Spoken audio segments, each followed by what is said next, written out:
আশা করি ভালো আছেন। প্রিয় দর্শক, প্রাথমিকের সহকারী শিক্ষক নিয়োগের যে পরীক্ষাটি হয়েছে সেটি রিভিউ হতে পারে, এমনটি ইঙ্গিত মন্ত্রীর।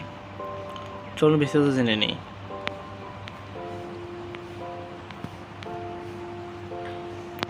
প্রিয় দর্শক, সরকারি প্রাথমিক বিদ্যালয়ে প্রায় 11,500 শিক্ষক নিয়োগের নিয়ে বিতর্ক উঠছিল।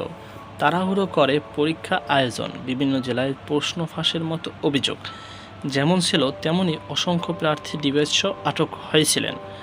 এসব বিতর্কের কারণে পুরো নিয়োগ পরীক্ষার রিভিউ হতে পারে। শিক্ষা মন্ত্রণালয় সংশ্লিষ্ট সূত্রগুলোর সঙ্গে কথা বলে এমনটাই জানা গেছে। শুধু তাই, এই জন্যই একটি কমিটি গঠন করা হতে পারে বলেও ইঙ্গিত দিয়েছেন শিক্ষা এবং প্রাথমিক গণশিক্ষামন্ত্রী ডক্টর আ.ন.ম এহসানুল হক মিলন। গত 8ই ফেব্রুয়ারি সরকারি প্রাথমিক বিদ্যালয়ে সহকারী শিক্ষক নিয়োগের পরীক্ষার চূড়ান্ত ফল প্রকাশ করা হয়। ফল প্রকাশের 2.5 মাস পার হলেও এখনও প্রার্থীরা যোগদান করতে পারেনি।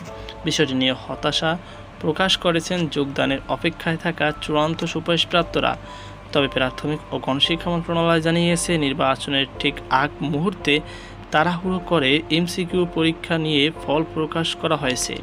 পরীক্ষা নিয়ে বিতর্ক থাকলেও সেটি আমলে না নিয়ে দ্রুত মৌখিক পরীক্ষা শেষ করে নির্বাচনের ঠিক আগ মুহূর্ত চূড়ান্ত ফল প্রকাশ করা হয়। ফলে বিতর্ক আরও তীব্র হয়ে উঠেছে।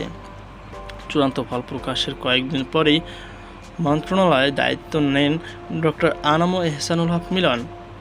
মন্ত্রীর নিয়োগ নিয়ে একাধিক অভিযোগ জমা হওয়ার পর পুরো পরীক্ষা রিভিউ করার দিকে হাঁটছেন তিনি।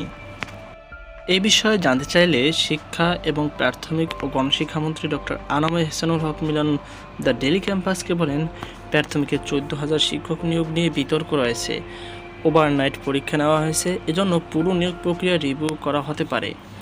আমরা একটি কমিটি গঠনের বিষয়ে ভাবছি। এই কমিটি পুরো বিষয়টি দেখভাল করবে। জানা গেছে, গত 5ই নভেম্বর প্রাথমিক শিক্ষক নিয়োগ প্রথম ধাপ এবং 12ই নভেম্বর দ্বিতীয় ধাপে বিজ্ঞপ্তি প্রকাশ করা হয়। প্রথম ধাপে 8 থেকে 21শে নভেম্বর পর্যন্ত আবেদন নেওয়া হয়। দ্বিতীয় ধাপে 14 থেকে 27শে নভেম্বর পর্যন্ত আবেদন প্রক্রিয়া চলে। এরপর 2 জানুয়ারি লিখিত পরীক্ষার তারিখ ঘোষণা করা হয়। তবে সাবেক প্রধানমন্ত্রী বেগম খালেদা জিয়ার মৃত্যুতে পরীক্ষার তারিখ পিছিয়ে 9 জানুয়ারি করা হয়। গত 9 জানুয়ারি দেশের 61 জেলায় 3 পার্বত্য জেলা বাদে 1,408টি কেন্দ্রে একযোগে সহকারী শিক্ষক নিয়োগের লিখিত পরীক্ষা অনুষ্ঠিত হয়। 14,385টি পদের বিপরীত 10,80,095টি আবেদন জমা পড়ে এবং 8,30,088 জন পরীক্ষার্থী পরীক্ষা অংশ নেন। এরপর গত 21শে জানুয়ারি রাতে লিখিত পরীক্ষার ফল প্রকাশ করা হয়। এতে প্রাথমিকভাবে 69,265 জনকে উত্তীর্ণ করা হয়। গত 28শে জানুয়ারি থেকে 3 ফেব্রুয়ারি পর্যন্ত স্ব জেলায় প্রাথমিক শিক্ষা অফিসে তাদের মৌখিক পরীক্ষা নেওয়া হয়। মৌখিক পরীক্ষা শেষে গত 8ই ফেব্রুয়ারি চূড়ান্ত ফল প্রকাশ করে প্রাথমিক শিক্ষা অধিদপ্তর। চূড়ান্ত ফল প্রকাশের পর থেকেই পরীক্ষার তাড়াহুড়ো করা হয়েছে বলে অভিযোগ তোলেন চাকরি প্রার্থীদের একটি অংশ। তারা বলছেন, এর আগে প্রাথমিকে কখনো এত দ্রুত নিয়োগ প্রক্রিয়া শেষ করা হয়নি।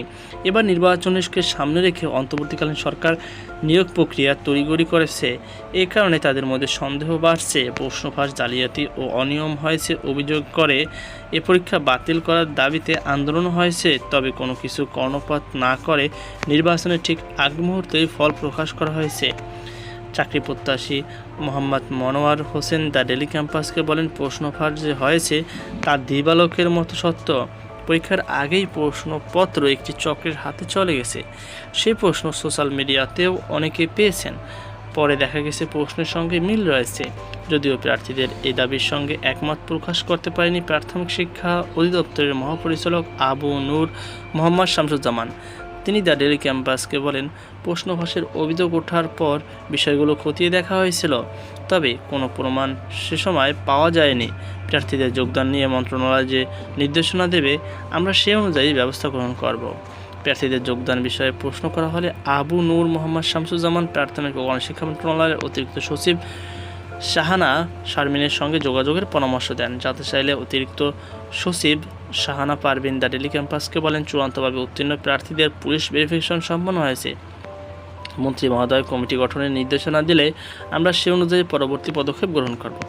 তো প্রিয় দর্শক, এই ছিল আমাদের সর্বশেষ আপডেট। সকল বার্তা অনুষ্ঠান আজকে পর্যন্ত। আল্লাহ হাফেজ।